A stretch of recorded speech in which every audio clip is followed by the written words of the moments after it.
It started subtly enough, with calls that could be explained away as human error. But by the end of the series, it was impossible to ignore. The numbers tell the story better than anyone at ESPN ever will. Aaliyah Boston, one of the toughest and most disciplined post players in the game, didn't shoot a single free throw in games 1 and 2. Not one. Meanwhile, A'ja Wilson practically lived at the line, 26 free throw attempts in a single series, as if she'd been issued a season pass to the charity stripe. Boston managed only 17 total, and almost half of those came from intentional fouls in the final minute of Game 4 when the Aces were just trying to burn clock. Strip away those freebies, and you're left with a disparity that makes no basketball sense whatsoever. But what really left fans furious were the moving screens. 37 of them, to be exact. 37 uncalled violations from Wilson that changed the outcome of possession after possession. Analysts broke down the footage frame by frame, and it's right there for everyone to see. Wilson shuffling her feet, hip-checking defenders, extending her arms, and practically bulldozing opponents while setting picks. The kind of infractions that would earn any other player an immediate whistle suddenly didn't apply to her. Commentators joked that she was running drills for an NFL offensive line. The rules, it seemed, were rewritten mid-series to accommodate one team's golden star. Then came the moment that sent Fever fans into collective disbelief. Game 5, third quarter. Indiana fighting to claw their way back into the series. Boston sets a clean, textbook screen, feet planted, body square, not even a hint of movement. The whistle blows anyway. Offensive foul. The replay showed absolute stillness, but it didn't matter. The call stood and the momentum shifted. From that point on, Boston looked hesitant, playing with a level of restraint that only comes when a player realizes the rules don't apply equally. It wasn't just a bad call. It was a message. Play careful, or we'll make sure you regret it. Head coach Christy Sides had finally had enough. In her post-game press conference, she risked a fine by saying what every fan was already shouting from their living rooms, that Aaliyah Boston is the most unfairly officiated post player in the league, and the double standard has become impossible to ignore. She didn't mince words. If you're going to let it get physical, she said, then let it get physical for both teams. The truth landed like a punch. Because for all the league's talk about equality and consistency, this series exposed a bias so blatant it couldn't be spun as coincidence anymore. And if the moving screens weren't enough, the fundamentals went out the window too.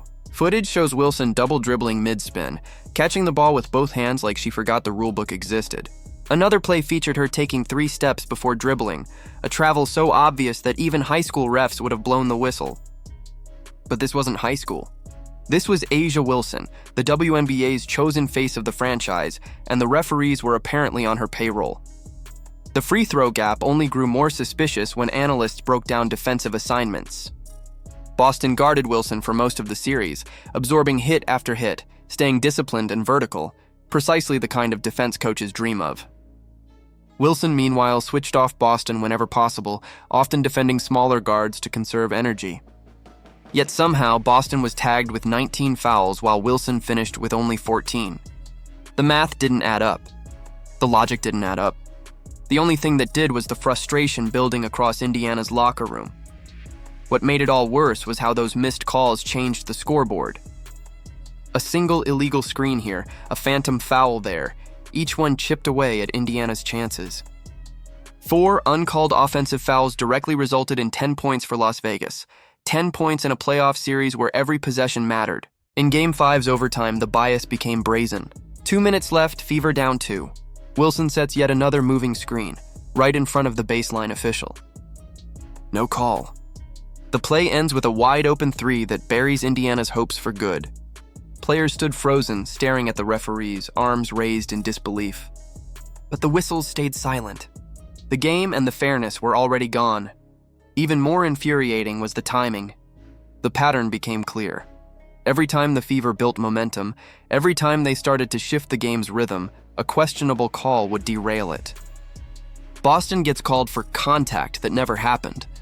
Lexi Hull gets whistled for standing her ground. Meanwhile, Wilson could throw elbows like she was auditioning for a wrestling match and still get rewarded with a trip to the line. It wasn't officiating, it was orchestration. And the league's silence afterward only made it worse. When the series ended, the outcry was immediate. Former players, current analysts, and fans across social media called it what it was: a disgrace. "The worst officiating I've ever seen in a playoff series," said one veteran commentator. "This wasn't just inconsistent, it was manipulated." Even players from other teams began speaking anonymously, admitting they'd seen the same favoritism before. The message was clear.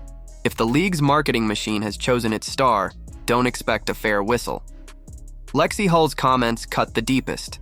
She described how impossible it was to guard Wilson when refs gave her complete immunity. "I've played physical basketball my whole life," she said, "but this wasn't basketball. This was chaos." She counted at least 15 instances where she was hit, shoved, or tripped without a single foul called. It was the kind of unbalanced environment that strips competition of all meaning. And yet, after all that, the WNBA offices have said nothing. No review, no statement, no accountability. The silence speaks louder than any denial could. It tells fans that the league either doesn't care about fairness, or worse, that it's complicit in protecting its chosen stars at any cost. For a sport still fighting for respect on the global stage, that kind of favoritism is dangerous. It erodes credibility. It tells fans that results might not be earned on the court, but decided in the boardroom. The WNBA has come too far to let that happen. The 2025 season should have been a showcase of rising parity, incredible talent, and passionate fan support.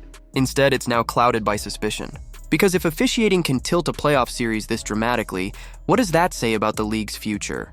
The Fever weren't just playing against the Aces, they were playing against the system itself. This wasn't basketball. This was a scripted outcome dressed up as competition. Fans deserve better. Players deserve better. The sport deserves better. Aaliyah Boston didn't lose that series because she was outplayed. She lost because she was outnumbered. 5 Fever players against 3 refs and a system designed to protect its favorite daughter. The footage is there. The statistics are undeniable. The only thing missing is accountability. If this league wants to earn respect, it has to start with transparency. Because until that happens, every big game will come with an asterisk, and fans will always wonder who's really blowing the whistle. Was it incompetence or corruption? At this point, the difference doesn't even matter.